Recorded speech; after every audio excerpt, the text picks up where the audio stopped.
no momento, Senhor, em que tantos sofrem, em que há tanta dor, em que há tantas pessoas, Senhor, perdidas, sem coragem, perdendo a esperança. O Senhor é a nossa coragem, o Senhor é a nossa esperança, é a nossa força, é a nossa luz. Ó Senhor Jesus, às vezes dores tão fortes visitam o coração humano, e é nessas horas que esse coração mais se aproxima de Ti. Te pedimos, Senhor, que abençoe essa casa de amor que é a Fraternidade Irmão Miramês em todas as suas atividades. Abençoe e fortaleça os seus dirigentes, para que bem se desincumbam da missão que lhes foi conferida, Senhor. Pedimos também que o Senhor abençoe os lares de todos aqueles que se reúnem conosco hoje, visitando-os, iluminando cada canto destes lares, abençoando as águas que foram colocadas, Senhor, para que possam levar um lenitivo ao corpo ou à alma enferma. Senhor, especialmente queremos te pedir pelo Senhor João Batista Andrade, internado no leito 8 do Hospital Santa Helena com Covid. Queremos te pedir por todos os idosos afastados de seus lares, de seus entes queridos, pelas crianças que não têm lar, que não têm paz. Queremos te pedir por todos aqueles que esperam em Deus, que confiam em Deus, que confiam em Ti. Que a sua paz, Senhor, seja o nosso roteiro. Por isso queremos encerrar a nossa prece, recordando os Teus ensinamentos. A minha paz vos deixo, a minha paz vos dou. Eu não vos dou a paz do mundo, eu vos dou a paz de Deus que o mundo não pode dar. Não se turbe o vosso coração, nem se receie. Eu estarei convosco todos os dias, até o fim do mundo. Que assim seja, Senhor. Assim seja. Obrigado, Cristina, por esta prece inicial. Hoje, quem vai falar para nós é a Elisete, que já está aqui conosco, né? E ela vai nos trazer o tema orgulho e vaidade. Mas antes de passar a palavra para ela, vamos fazer aquele lembrete de sempre, que nos 10 minutos finais, se houverem perguntas, a gente faz aquela interrupção para repassá-las para a Elisete. Se não as houver, não tem problema, a Elisete aproveitará os 10 últimos minutos para dar continuidade e finalizar a palestra. Então, Elisete, seja muito bem-vinda e a palavra é sua.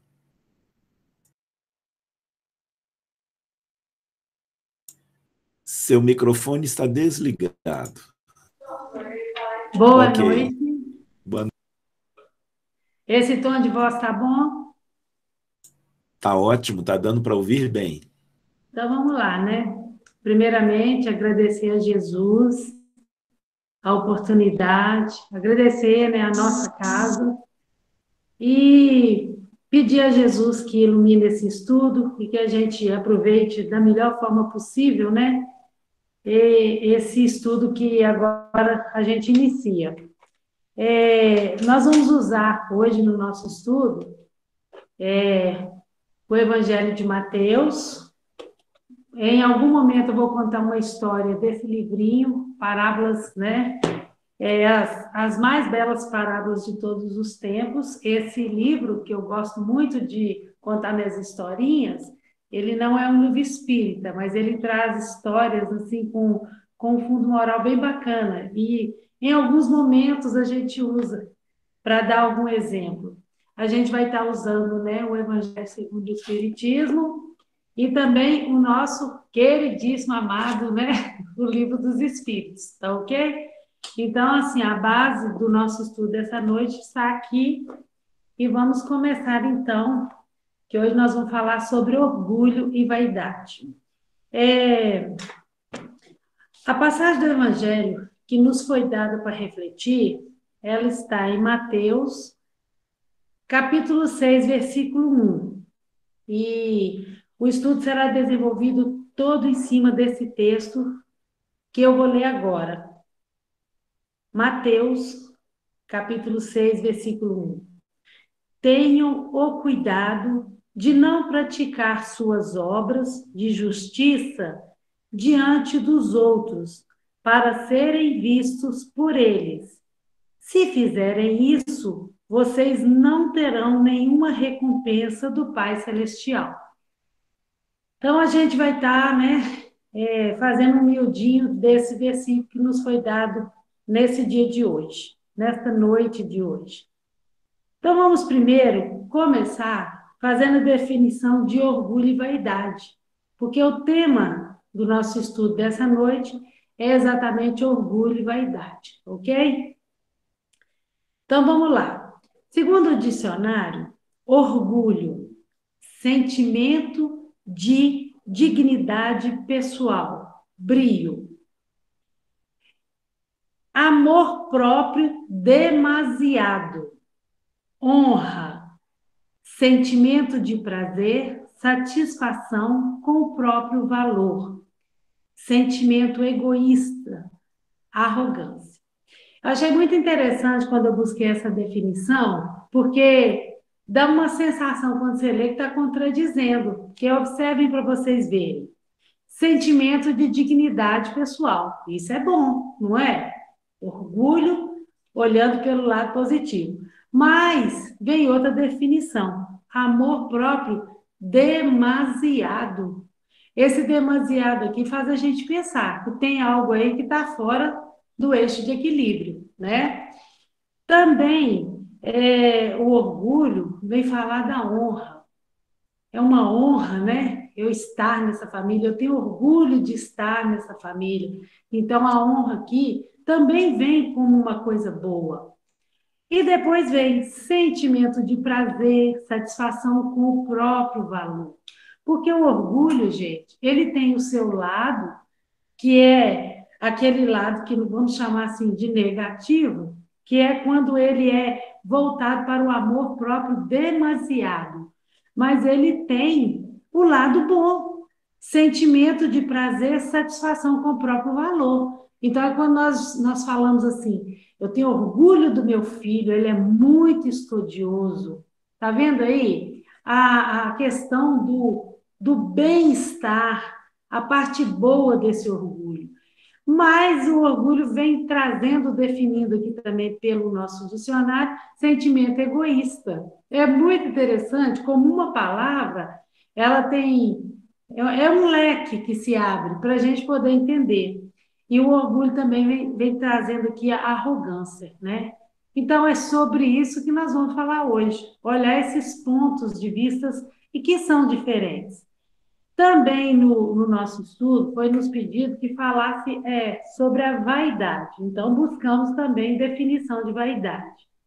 Vaidade, qualidade do que é vão, vazio, firmado sobre aparência ilusória. Então, nós já entendemos aqui que a questão da vaidade está ligada muito à ilusão, né? Muito à ilusão. E também veio definindo a vaidade, valorização, que se atribui à própria aparência ou quaisquer outra qualidade física ou intelectual, fundamentado no desejo de ser reconhecido pelos outros. Isso é vaidade, né? E quando eu li sobre vaidade, né, eu pensei muito no nosso mundo bem atual, onde essa questão aqui, né, de querer ser reconhecido pelos outros está tão na moda, porque as redes sociais hoje é o que as pessoas, de um modo geral, mais fazem, se mostrarem ali, né? E ali, muitas vezes, nós vemos a vaidade sendo cultivada, muitas vezes de uma forma errônea. Porque a vaidade também tem o seu lado bom. Eu me senti muito vaidoso porque eu consegui vencer a mim mesmo. Dentro de mim, essa vaidade foi um sentimento bom em algum momento. Mas não foi por acaso que a espiritualidade, né, jogou esse tema para a gente estudar, porque tanto o orgulho quanto a vaidade, eles andam de mãos dadas, e eles são sentimentos que, quando levado para essa questão do amor próprio demasiado, ele atrapalha a nossa caminhada, atrapalha a nossa evolução. E nós não somos nada modestos.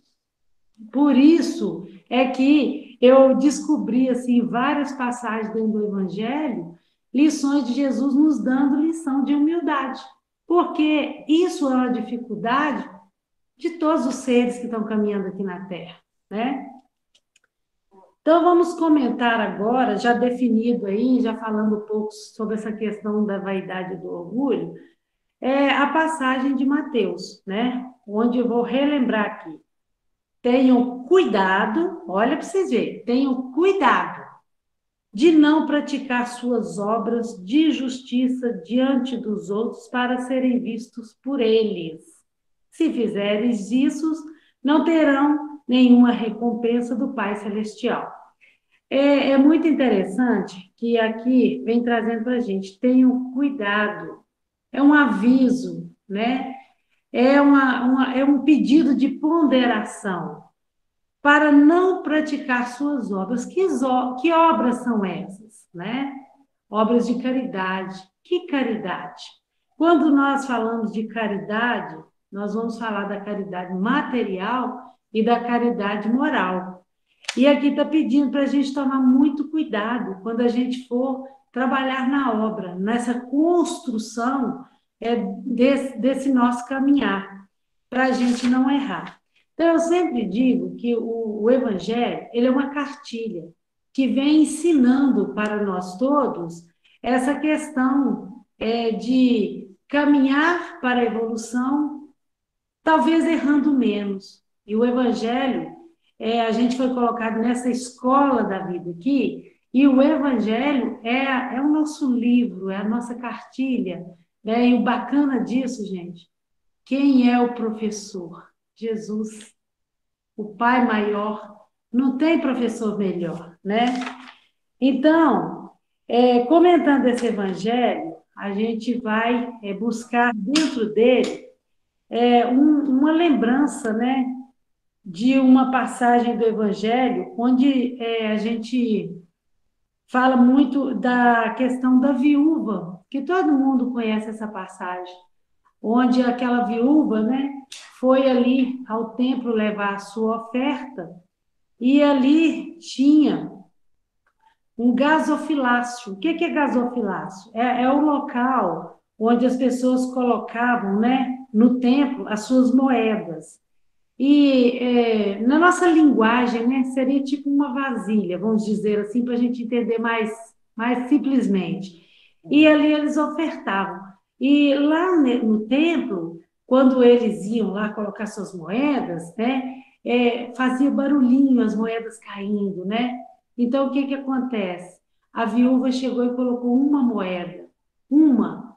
E Jesus chamou atenção para aquilo, falando que ela deu tudo que ela tinha, que a oferta dela, aos olhos do Pai, foi a maior, que ela foi dada de coração, foi dado tudo, né? E por que eu trouxe a lembrança dessa passagem para esse estudo de hoje?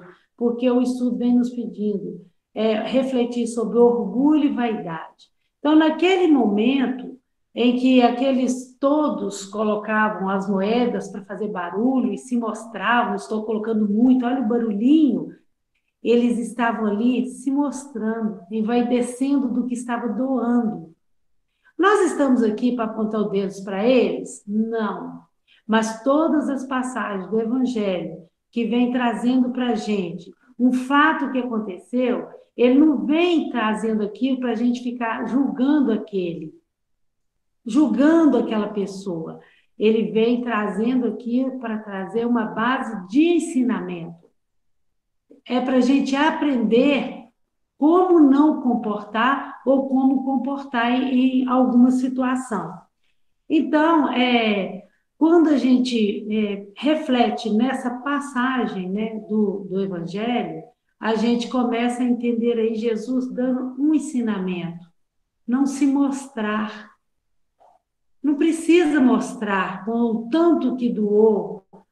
E, às vezes, a gente tem que entender, na nossa vaidade, que aquele que doou um pouquinho só, ele doou muito mais, porque a importância foi muito maior, porque ele doou tudo que ele tinha. Então, é muito bacana quando a gente vai caminhando no Evangelho, né? E entendendo essas questões.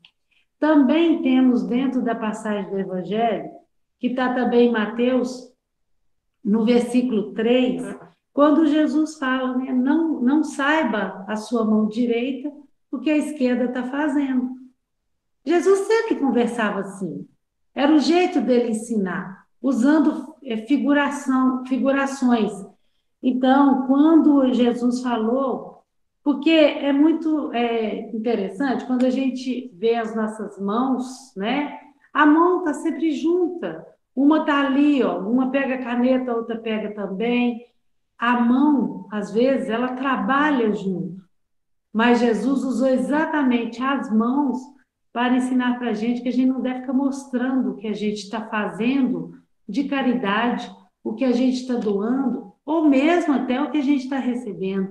Então, o que a mão direita faz, a esquerda não precisa saber, e vice-versa, porque nós não precisamos ficar mostrando. Por que alguém mostraria o que está fazendo? Por orgulho e vaidade. Então, nesses dois pontos, né, que eu trouxe aqui do Evangelho, para começar o nosso entendimento disso, eu trouxe exatamente para a gente compreender isso. Jesus nos ensinando. Vaidade e orgulho não faz bem para a nossa caminhada. Jesus ensina a gente a ser humilde, não fazer nada para aparecer por outro. Não precisamos disso. Então, vamos continuar na nossa passagem aqui, entendendo a questão desse orgulho. Orgulho ferido. Muitas vezes, em algum momento da nossa caminhada, nós teremos sim o nosso orgulho ferido. Aí eu não estou falando do orgulho como um orgulho que nos leva a um sentimento ruim, mas quando nós somos machucados, o nosso brio. Nós não entendemos lá atrás que orgulho também está ligado ao brio. Muitas vezes nós somos feridos no nosso orgulho. Muitas vezes nós somos humilhados em algum momento da nossa caminhada. Mas quando nós temos o nosso orgulho ferido, nós podemos ter duas atitudes. Nós podemos usar essa situação para refletir e melhorar. Mas como é que nós vamos melhorar?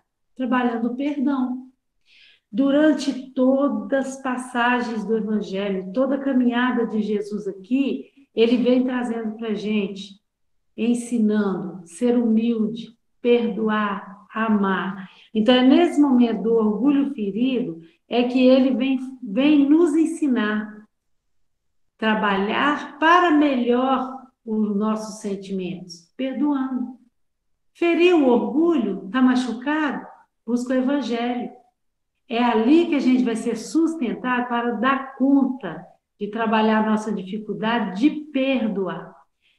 E eu falei que quando nós temos o orgulho ferido, nós temos duas situações que nós podemos lidar com ela. A gente pode usar para refletir e melhorar, né?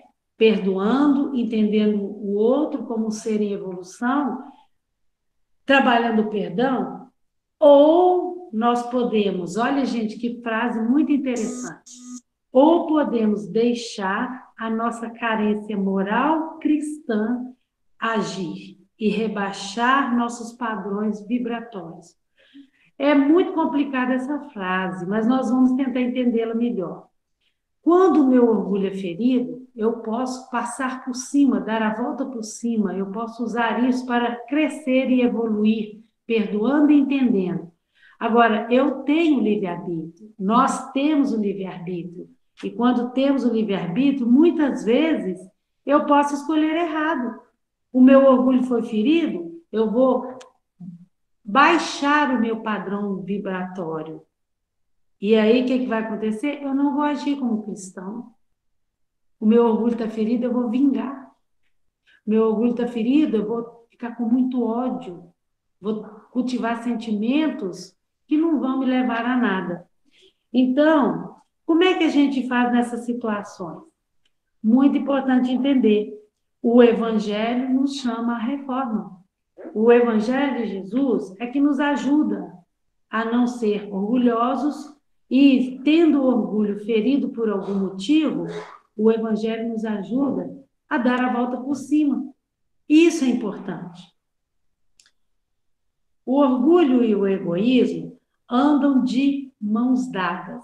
É muito interessante isso, porque dificilmente eles vão estar separados. São como unha e carne, e a gente tem que tomar muito cuidado com isso. Uma das definições do egoísmo, olha para vocês verem como está entrelaçado, né? É o exclusivismo, que leva uma pessoa a se tornar referência a tudo. O egoísmo também ele é definido como orgulho e presunção. Resumindo, é tudo farinha do mesmo saco. Orgulho, egoísmo, vaidade, está caminhando tudo junto. Dificilmente vai ser fácil separar um do outro.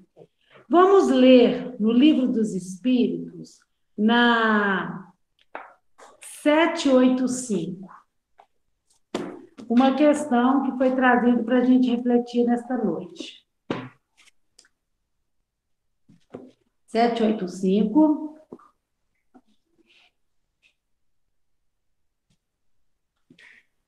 A pergunta é a seguinte: qual o maior obstáculo do progresso? Né? Essa pergunta cabe perfeitamente dentro do nosso estudo de hoje. Qual o maior obstáculo ao progresso? O orgulho e o egoísmo.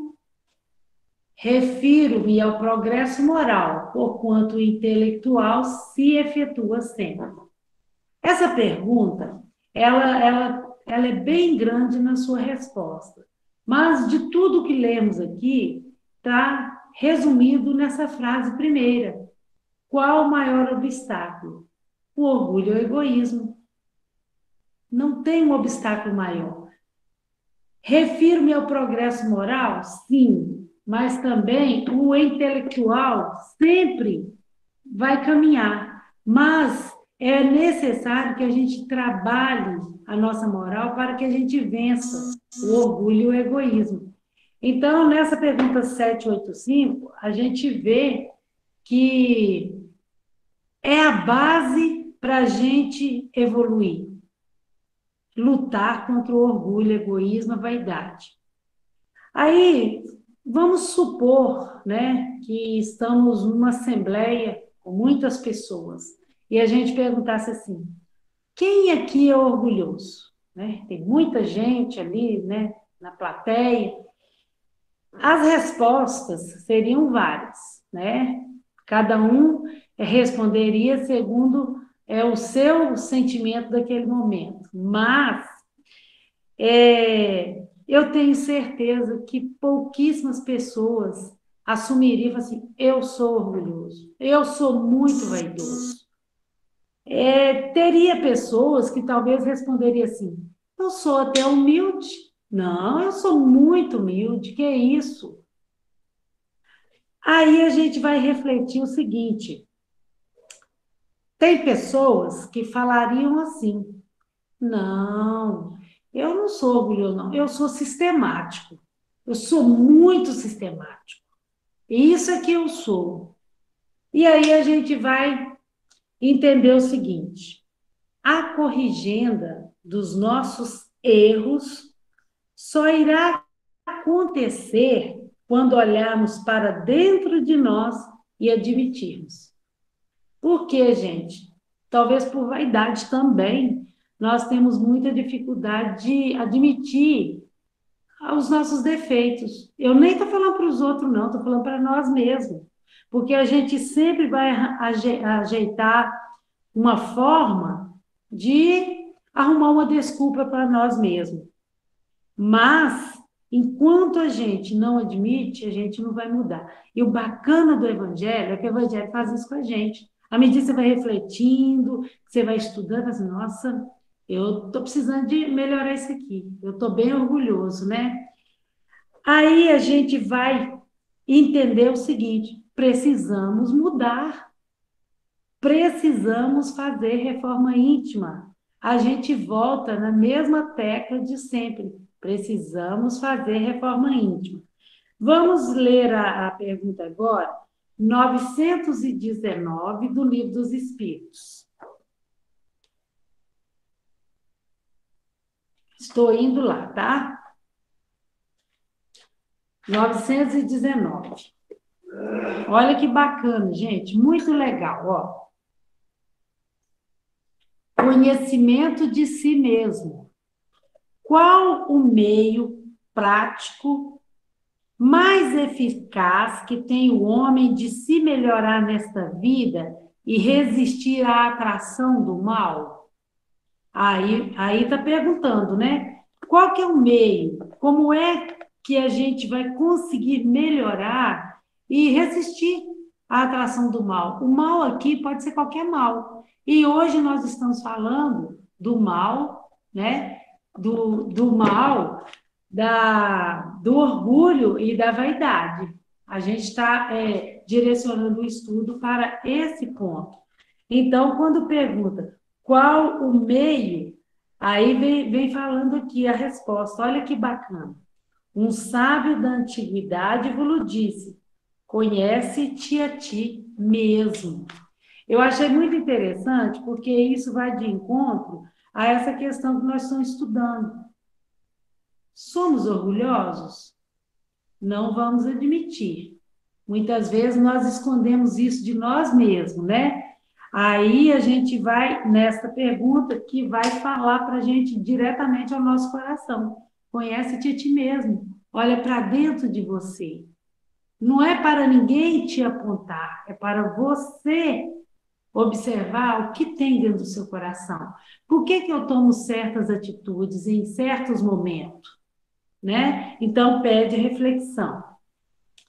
E nessa 919, tem uma pergunta que é a A, né? Porque vem a pergunta e depois vem a letra A, que fala assim: concebemos toda a sabedoria desta máxima, porém, a dificuldade está precisamente em cada um de conhecer a si mesmo. Qual o meio de conseguir? Então, está falando assim, né? Que já entendemos ali, que temos que nos conhecer a nós mesmos. Mas como é que a gente tem dificuldade de fazer isso? Como é que a gente vai fazer isso? Como é que a gente vai conseguir? E aí segue nessa pergunta um texto que ele é grande, nós não vamos estudar ele todo. Depois, quem quiser estudar esse texto todo em casa, é muito interessante, porque essa resposta da 919 do Livro dos Espíritos, na letra A, ela tem 2 páginas, tá? Mas eu brifei uma parte que eu achei muito interessante, para que a gente refletisse dentro desse contexto que nós estamos estudando, que fala assim, né? Que perguntou qual meio que a gente vai conseguir. E essa fala, ela é de Santo Agostinho, que vem falando em uma parte assim: fazei o que eu fazia quando vivi na terra. Ao fim do dia, interrogava minha consciência, passava revista ao que fizera e perguntava a mim mesmo se não faltar algum dever e se ninguém tivera motivo para de mim se queixar. Foi assim que cheguei a me conhecer e a ver o que em mim eu precisava reformar. Gente, olha que bacana. Simples assim. É por etapa, é por dia, é por noite. É um passo de cada vez. fazia Santo Agostinho dessa forma. Quando ele punha a cabeça ali no travesseiro, né? Aí ele fazia reflexão, para que no outro dia ele ia tentar melhorar aquilo que ele achou que ele falhou. E é muito interessante isso, porque é uma forma da gente conhecer a si mesmo. Às vezes as pessoas, não é um julgamento, tá? A gente faz observações, elas vão para a cama, não lembram nem de fazer uma oração, às vezes está ali no zap, cochila ali no celular, e não tem tempo para refletir sobre a vida dela mesma. E Santo Agostinho nos pede isso. E no rodapé dessa pergunta, tem um trecho também que eu grifei, que eu acho que nos ajuda muito nessa questão aqui de conhecer a nós mesmos. Por que eu estou falando de conhecer nós mesmos? Porque quando a gente admite o nosso orgulho e a nossa vaidade, aí nós vamos trabalhar para fazer essa mudança. Porque enquanto a gente não admite, a gente vai continuar não evoluindo. Então, esse trecho que eu grifei, no rodapé, fala assim: muitas faltas que cometemos nos passam despercebidas. Se efetivamente, seguindo o conselho de Santo Agostinho, interrogássemos mais a miúde a nossa consciência, veríamos quantas vezes falimos sem que o suspeitemos, unicamente por não percustarmos a natureza e o móvel dos nossos atos. Pela soma que derem as respostas, poderemos computar a soma do mal ou do bem que existe em nós. Não é o bem que existe, nem é o mal que existe no outro, é em nós. Porque esse estudo sobre o orgulho e vaidade, ele pede, primeiramente, que para a gente fazer essa mudança, a gente tem que admitir. E depois de admitir que somos orgulhosos e vaidosos, sim, a gente começar a trabalhar, fazendo as reflexões e olhando, aqui eu preciso mudar, aqui eu preciso melhorar. Então, vamos continuar, né? Vamos agora falar um pouco origem do orgulho. De onde que vem tanto orgulho, tanta vaidade? Eu sei que na cabeça de muitas pessoas alguém já respondeu para si mesmo assim, de outra vida. Vem também de outra vida, né? Vem sim, porque nós sabemos que nós vivemos muitas encarnações. E em algum momento nós fomos talvez um rei, uma rainha, talvez fomos alguém importante, talvez fomos alguém que teve o poder. E esse espírito, muitas vezes, ele traz esse orgulho e essa vaidade e renasce aqui numa posição mais humilde para aprender a ser menos orgulhoso e menos vaidoso. Então, está correto quando nós falamos que a origem pode ser lá no passado. Mas o passado passou, gente. Se o espírito trouxe essa carga, né, trouxe essa bagagem para cá, é para ele se desfazer disso. E é através de que ele vai fazer isso? Através dos estudos da conscientização, através do evangelho. Não tem outro caminho, né? Não tem outro caminho. E outra questão que eu queria trazer aqui é o orgulho na base da família. É quando nós já nascemos e, como crianças, chegamos a uma família. Olha a nossa responsabilidade, né? Quando nós recebemos em nossos lares espíritos orgulhosos. Gente, a gente percebe nas crianças. Quantas crianças já vêm com aquele orgulho ali, explodindo dentro do peito dela? E muitas vezes, eu não estou falando aqui de classe social, não. Independente da classe social dela. Eu vou contar para vocês um fato que é verídico, verdadeiro mesmo, que eu presenciei. Eu estive numa cidade do interior. Eu não lembro quando. Deve ter uns 2 anos. 2 anos, né? Foi antes da pandemia. E nós fomos visitar uma casa. Quando nós chegamos nessa casa, a pessoa recebeu a gente muito bem e tal, que é cidade interior, a pessoa faz bolo, aquela mesa bonita. E nós chegamos 3 pessoas e sentamos ali numa cozinha, e lá tinha duas crianças, uma de 8 a 10 anos, as duas, conversando.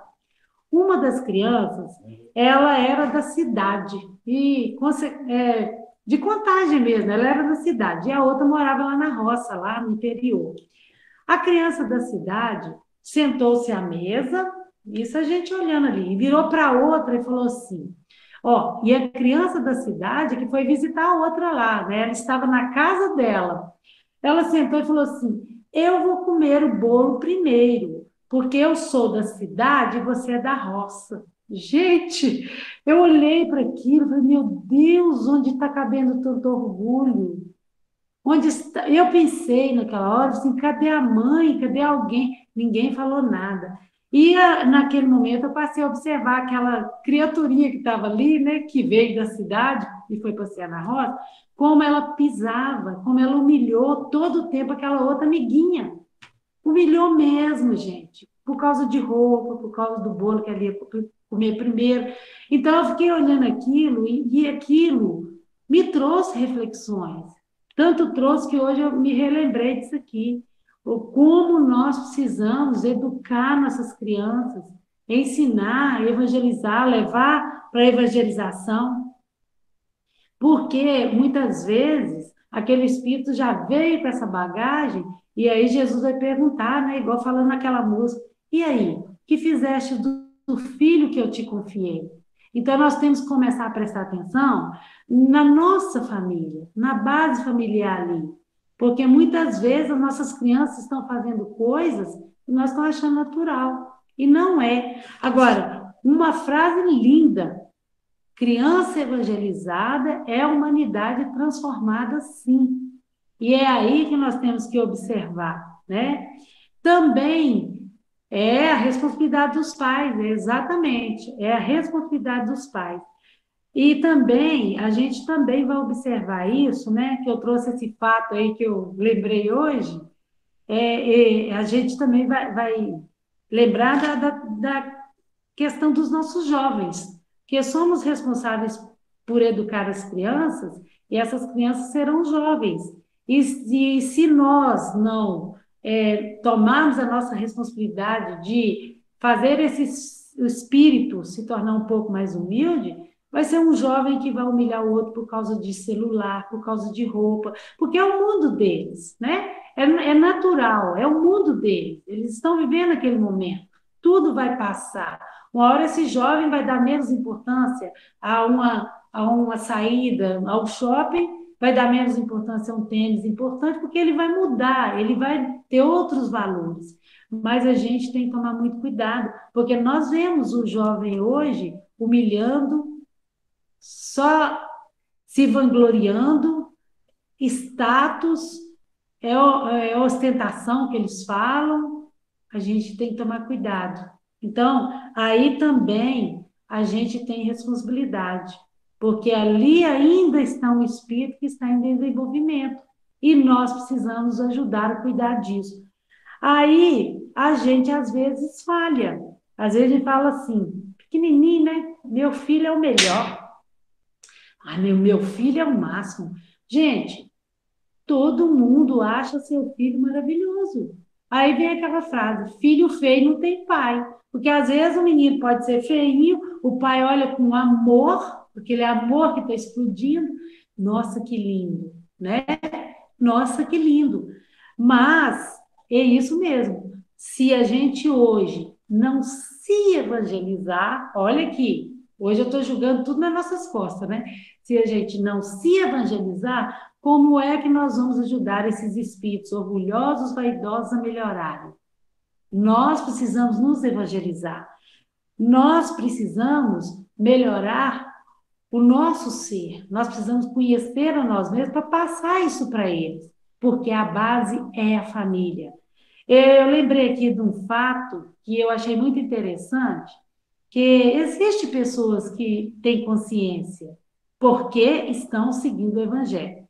Uma certa pessoa que eu conheço também, ela tem um neto. E a filha dela, né, virou e falou assim, é meu príncipe, é meu rei. E o tempo todo, desde quando aquela criança nasceu, eu falava meu príncipe, meu rei. Ah, mas é meu príncipe, vem cá, meu rei. E um dia essa avó chamou e falou assim: ô minha filha, ele pode ser seu príncipe e seu rei dentro do seu coração, mas não aguça a vaidade dele, não, porque ele pode crescer achando que ele é melhor do que as outras crianças. Gente, eu achei isso, eu aprendi com isso, sabe? Eu achei aquilo de uma grandeza. E realmente, com jeitinho, aquela avó foi tirando aquele jeito de falar. Tanto é que aquela filha queria fazer uma festa de aniversário que o menino ia vestir de rei, sabe? Então é isso. É a gente se evangelizar para ajudar o outro a melhorar. Então vamos lá. Qual o momento, né, de começar a evangelizar a uma criança? Qual o momento de ensinar a criança a ser caridosa, a ser humilde, a trabalhar essas questões?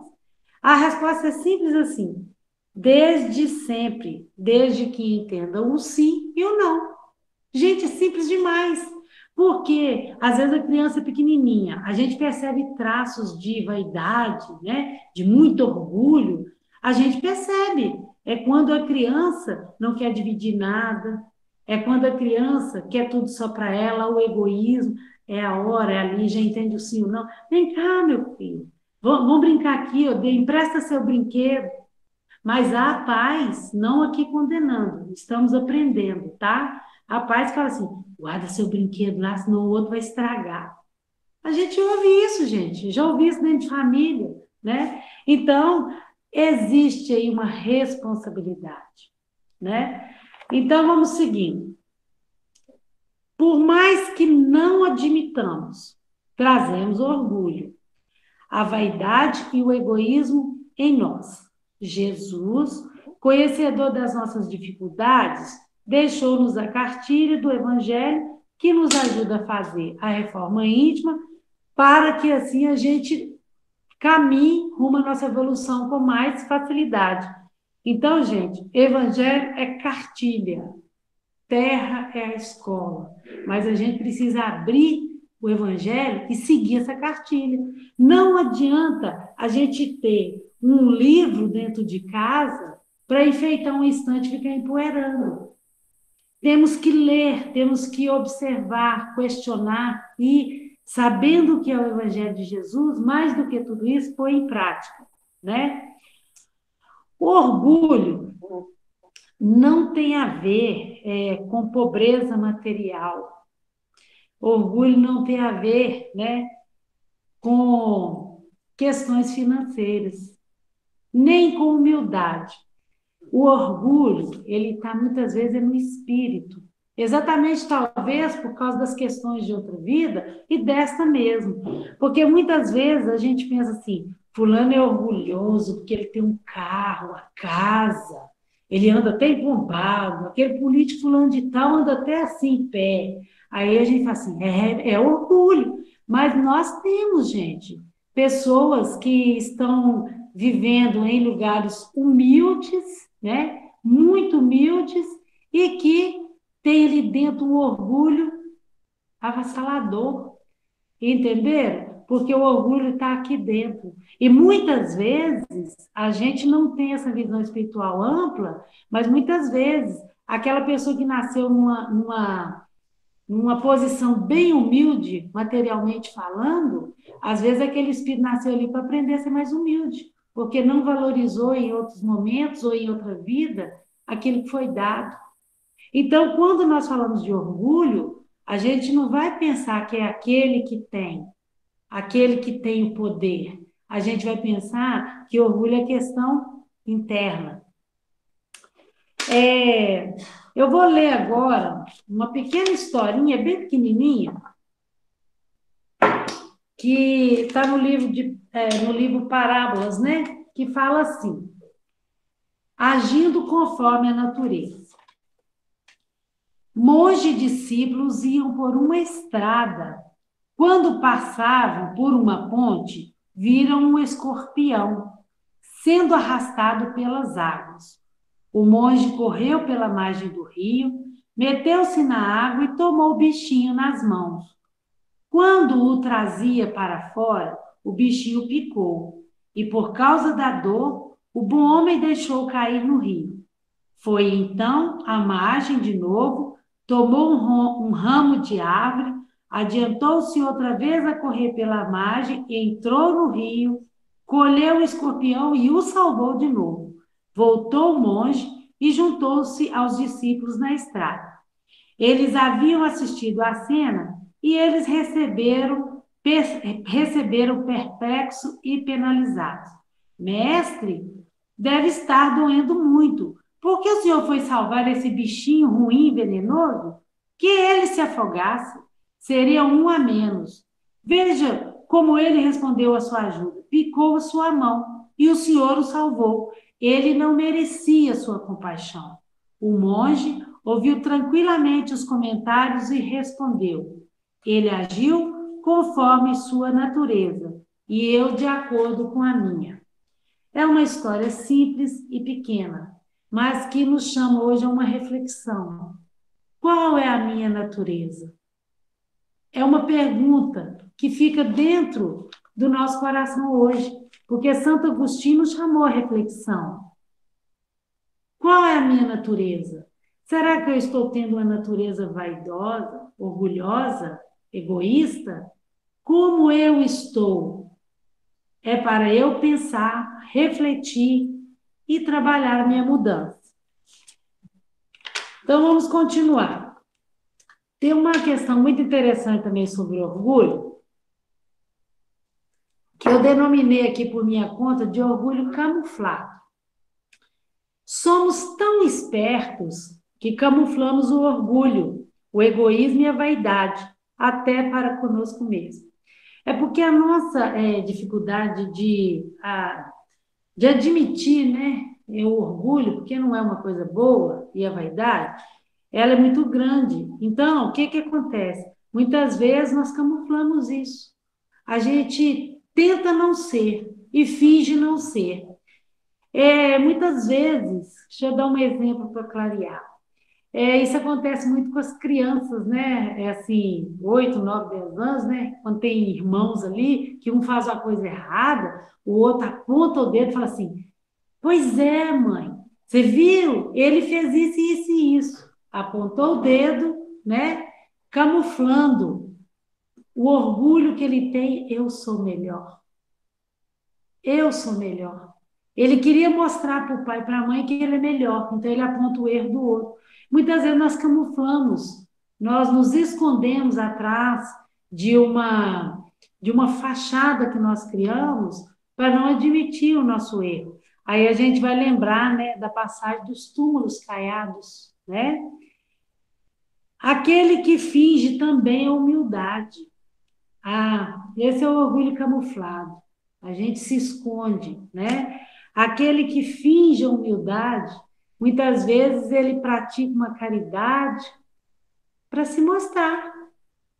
Ou muitas vezes ele pratica a caridade e bate uma selfie e posta. Vocês já viram isso acontecer. E Jesus nos ensinou que a mão direita não precisa saber o que a esquerda está fazendo. Isso é falta de humildade. Isso é como se portar como aqueles homens lá no templo, fazendo as moedas fazer barulhinho lá para todo mundo ver que está doando muito. Então, tem uma passagem do Evangelho que eu achei muito interessante também, vou trazer ela aqui agora. Quer ver que legal, gente? Está no capítulo 16, item 14. Na página 227, está na questão do desprendimento dos bens terrenos. Porque nós estamos falando aqui do orgulho camuflado quando a gente finge aquilo que a gente ainda não conseguiu ser, né? Então, dentro do desprendimento dos bens terrenos, eu não vou ler tudo, depois se alguém quiser ler, é muito interessante. No item 14, tem um parágrafo que fala assim: um pai de família, por exemplo, se abstém de praticar a caridade, economizará, amontoará o ouro para, dizer ele, deixar aos filhos a maior soma possível de bens e evitar que caia em miséria. É muito justo e paternal. Convém e ninguém pode censurar. Mas será sempre esse o único móvel a que ele obedece? Não será muitas vezes um compromisso com a sua consciência para justificar os seus próprios olhos e aos olhos do mundo, seu apego pessoal aos bens materiais?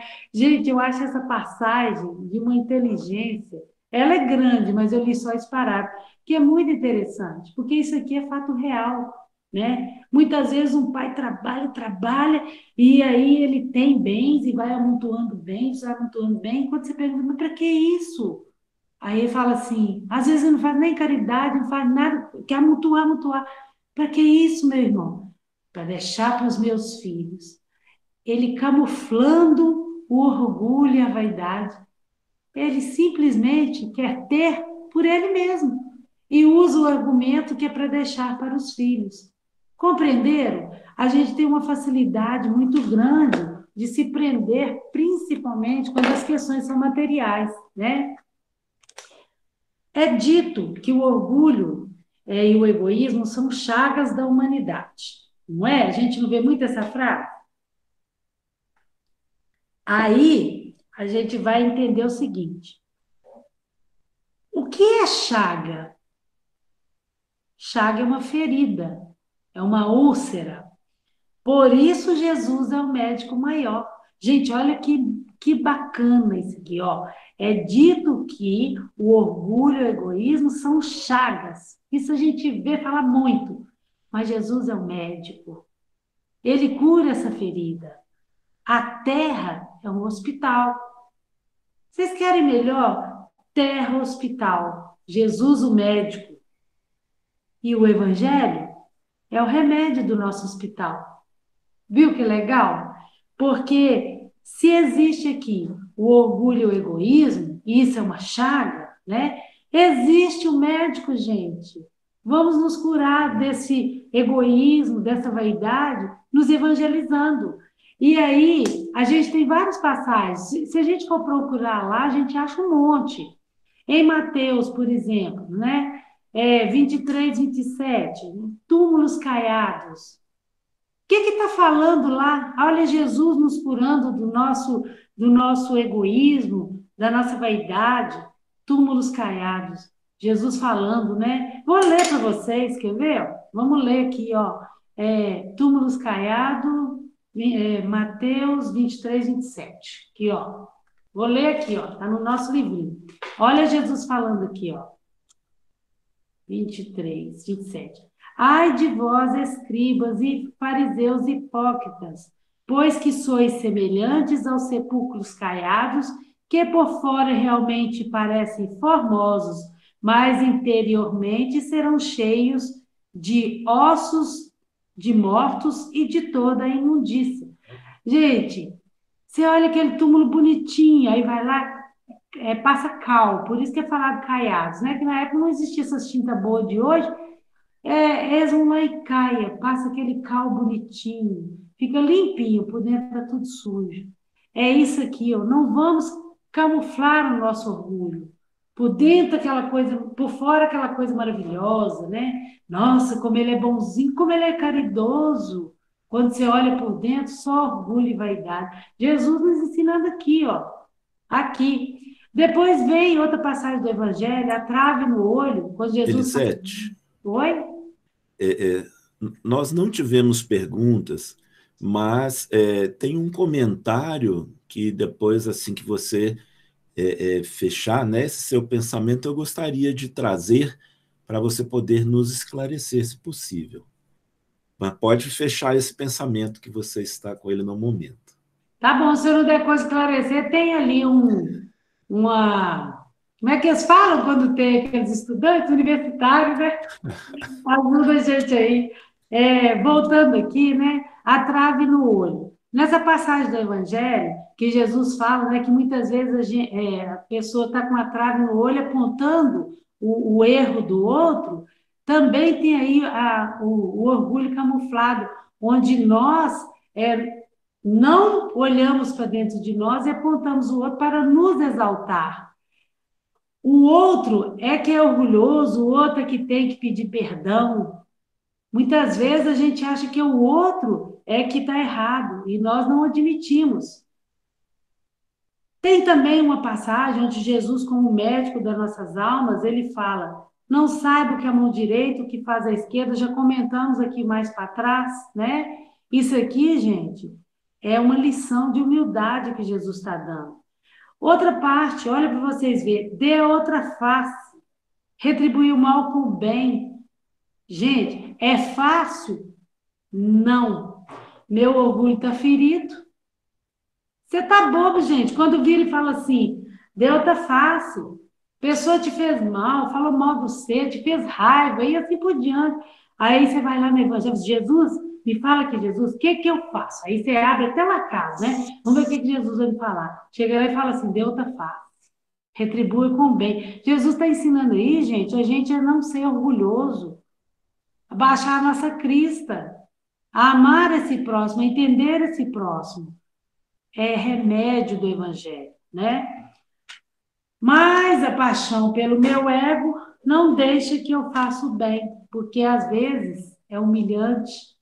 Então, muitas vezes eu prefiro achar que o outro está errado do que admitir, do que passar por cima do orgulho, do que ser humilde, né?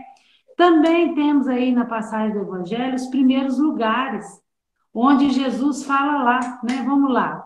É Mateus 23, 5 e 6. Mateus 23, 5 e 6. Olha aqui para vocês verem. Mateus 23. Deixa eu voltar aqui. Elisete, Oi. eu posso aproveitar que o Wagner disse que está querendo te fazer uma pergunta? Pode. Eu quero aproveitar também, porque às vezes você até aproveita os minutos finais aí para fazer seu comentário. Eu queria te perguntar o seguinte: você acha que quando a gente tem dificuldade de perdoar uma pessoa, às vezes a gente fica uma vida inteira guardando uma mágoa enorme, não é?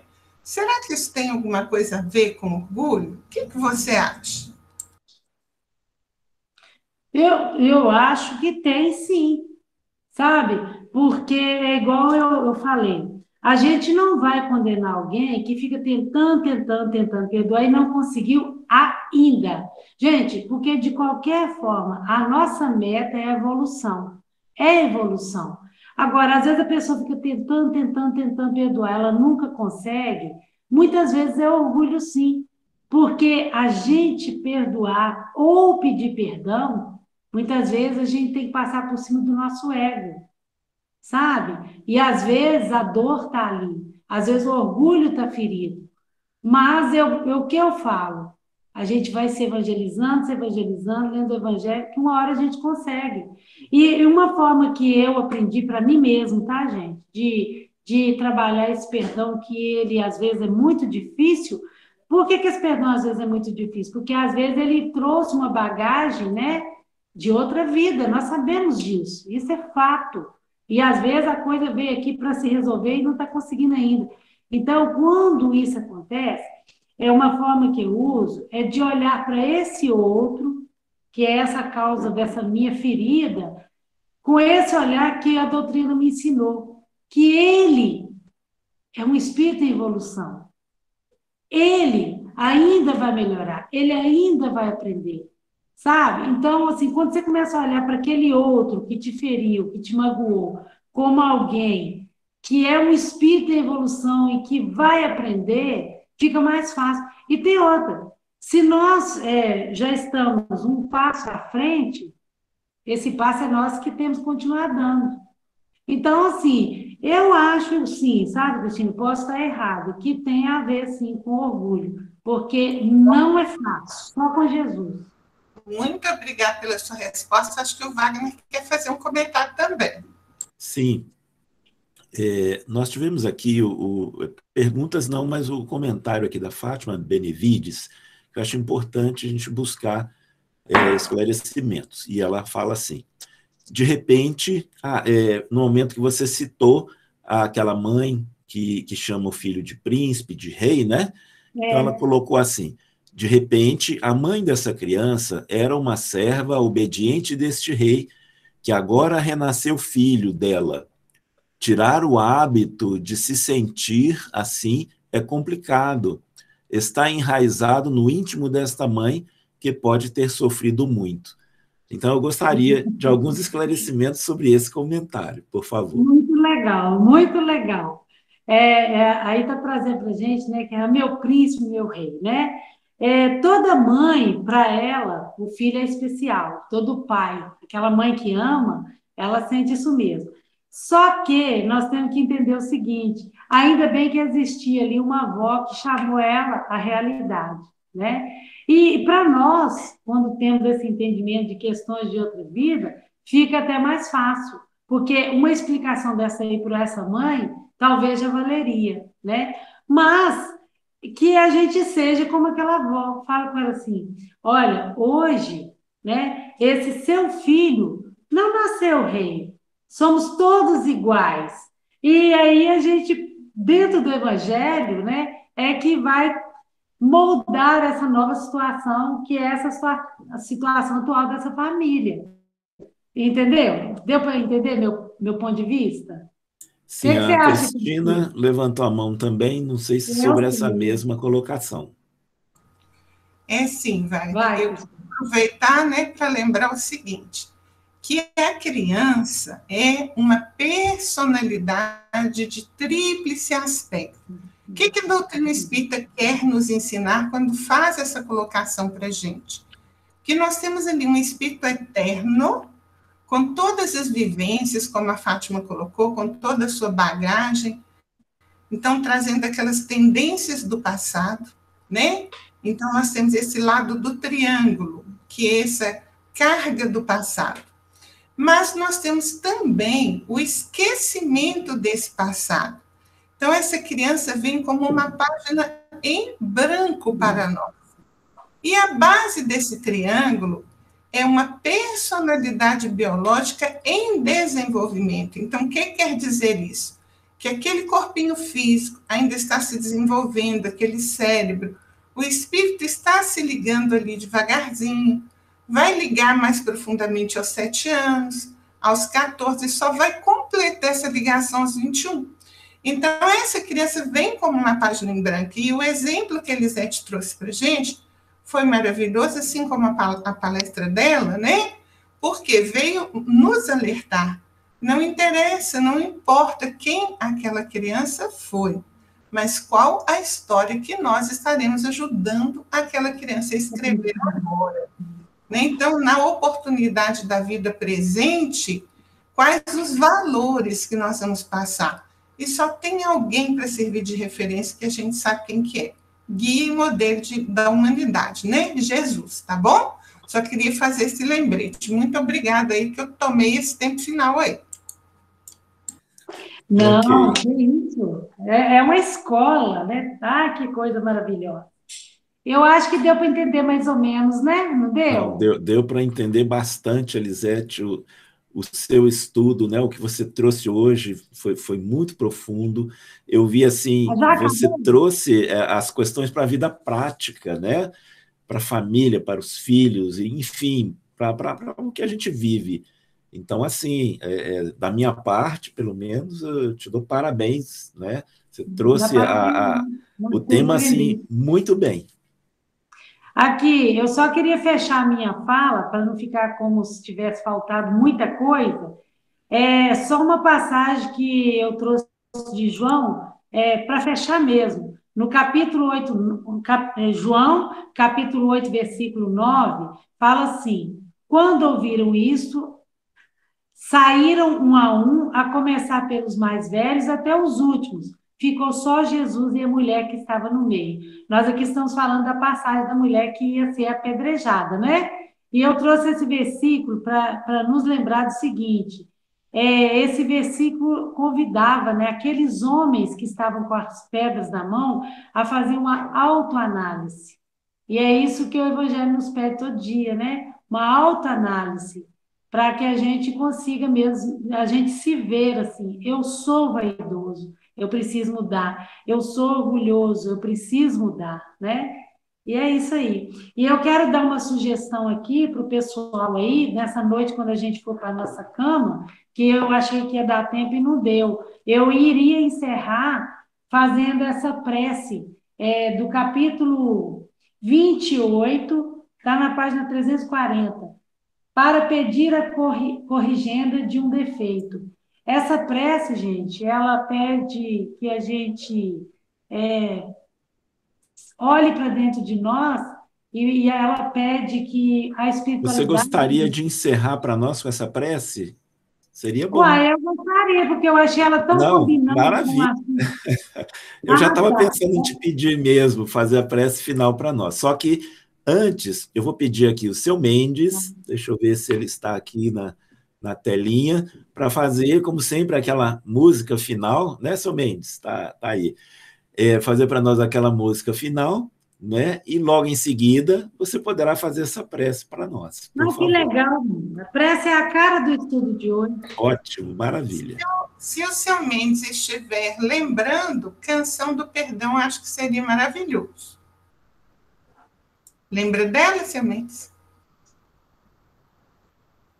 Acho que lembro. Escuta, meu irmão. Lembrou? Lembro. Escuta, meu irmão, essa mensagem que o Mestre envia com amor. É luz iluminando tua romagem pelos caminhos da dor. Perdoa quem te ofende, calunia. Esquece todo mal e encontrará alegria. Perdoar sem por humilhação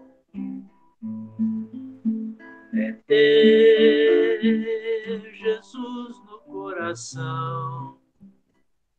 Perdoa com sinceridade e encontrarás felicidade. Transforma o ódio em amor, o espinho em perfumada flor. Segue na vida sempre amando e ao inimigo perdoando. Segue na vida sempre amando e ao inimigo perdoando.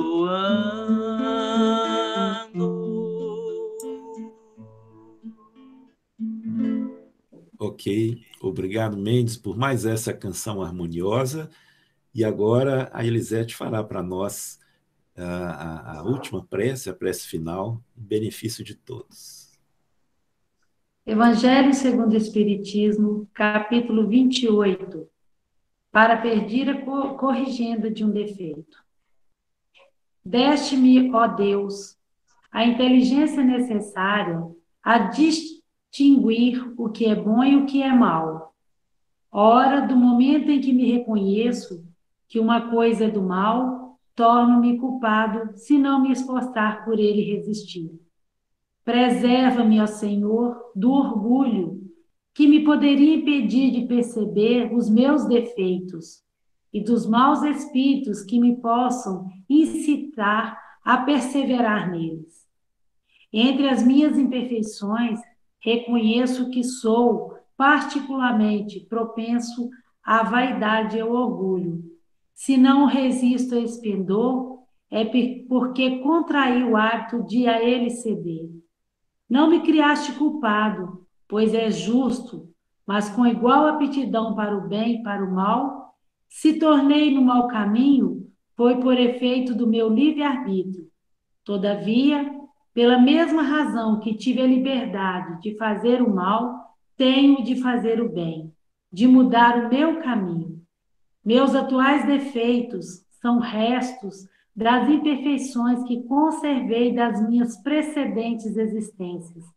São o meu pecado original, de que me posso libertar pela ação da minha vontade e com a ajuda dos espíritos bons. Bons espíritos que nos protegeis, e sobretudo tu, meu anjo da guarda, dai-me força para resistir às más sugestões e para sair vitorioso da luta.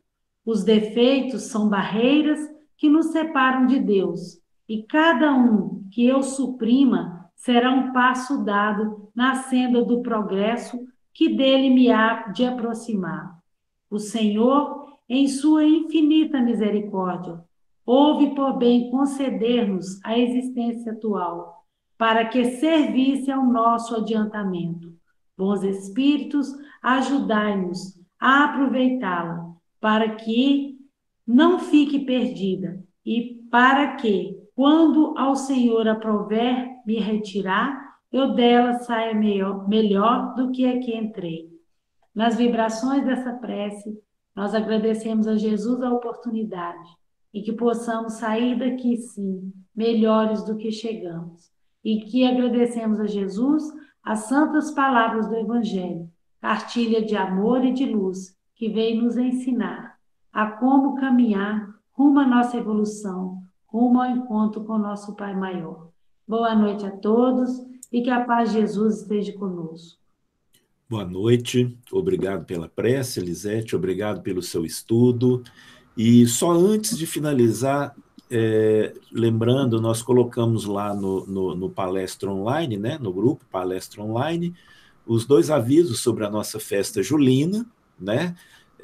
Um aviso solicitando as doações para o evento e outro aviso falando sobre as encomendas, como serão, e lembrando também a live que nós também teremos naquela mesma data, ok? E assim nós encerramos. Sim? Por favor, aproveita e divulga para o público, para visitar o site, que nós estamos divulgando as preces desse capítulo que Elisete trouxe para a gente hoje. Sim, sim, bem lembrado. Nós estamos divulgando no site e também estamos iniciando agora, né, uma página no Instagram. E a primeira publicação foi exatamente a abertura deste capítulo do Evangelho segundo o Espiritismo, sobre a coletânea de preces. Então, lá já está, né, o link para você abrir a página, já está lá também no nosso cartaz que divulgamos, né, toda segunda e quarta, a palestra do dia. Então é só você ir lá que você vai ver, clica em cima, você já abre a página e já vai poder ler essa coletânea de preces. E nós vamos, essa foi a primeira, nós vamos estar publicando todas aquelas preces lá, e daqui a pouco vamos chegar nessa que a Elisete trouxe para nós hoje com muita propriedade. Então, gente, agradecemos a todos por aqui estarem, né? Lembrando que agora estaremos novamente aqui na segunda-feira, das 20 às 21. Fiquem todos com Deus. Uma boa noite a todos. Boa noite a todos. Boa noite a todos. Boa noite.